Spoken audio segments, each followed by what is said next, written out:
বন্ধুগণ, আজকে আমরা এসেছি গনগনিতে। এটাকে ক্ষয় বলে, র্যাভাইন কয় আবহবিকার গ্রস্ত একটা এরিয়া, বাংলার গ্র্যান্ড ক্যানিয়ন। হ্যাঁ, আরোহণ প্রক্রিয়া বলে সৃষ্ট। আমাদের ভূবিজ্ঞানী এসে গেছে। ভূবিজ্ঞানী নমস্কার, আপনারা শুনুন এই নিয়ে। হ্যাঁ, তো হচ্ছে আরোহণ প্রক্রিয়ার ফলে সৃষ্ট প্রাকৃতিক এই যে সৌন্দর্য, তো বাংলা হচ্ছে এটাকে গ্র্যান্ড ক্যানিয়ন নামে পরিচিত। অ্যাসিস্ট্যান্ট বিজ্ঞানী। আপনারা দেখুন, আরো স্যারের মতামত নিচ্ছি আপনারা। স্যার একটু বলুন এই বিষয়ে। নমস্কার, আমার নাম সুমন ঘোড়ই। আচ্ছা, একটু ফ্রেমটা ভিতর দিকে অন দ্য স্পট বলতে হবে। আমার নাম সুমন ঘোড়ই। আমি এটা নিয়ে 25 বছর পর্যালোচনা করেছি। বয়স কত?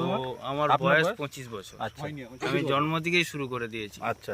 তো এইটা দিয়ে এইটা আসলে ব্যাপারটা হচ্ছে যে বৃষ্টির জল যে এখানে এসে জমা হতে হতে সেটা একটা ক্ষয় সৃষ্টি হয়। যেমন ডাবের ভিতরে জল আসে কি করে, সেটা আমারই আবিষ্কার। ঠিক সেইভাবেই এইটাও।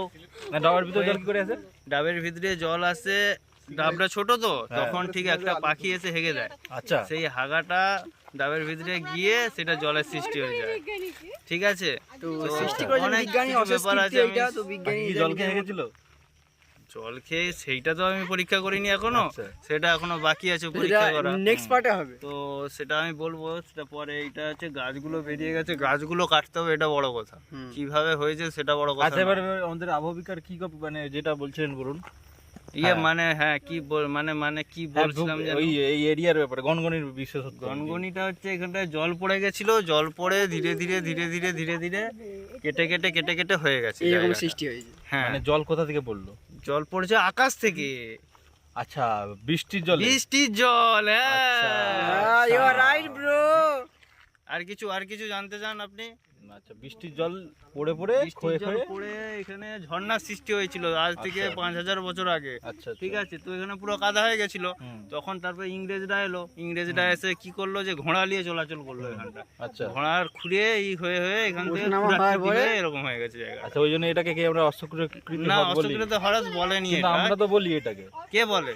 ভূবিজ্ঞানী, আপনার জানা উচিত, এটাকে তো অশ্বকৃতি হ্রদ বলা হয়। না, মানে আমি যখন করছিলাম তখন বলেনি, এখন হয়তো লোকে বলে। আপডেট হয়েছে, আপডেট। কিন্তু ওটা তো 25 বছর আগে বলা হয়েছে। 25 বছর আগে, তার মানে তারও আগে। আমি যখন করি সেটাকে অশ্বকৃতি হ্রদ বলতো। আচ্ছা, এটাকে হ্রদ বলে। হ্যাঁ, আচ্ছা, বুঝতে পারছেন বন্ধুরা।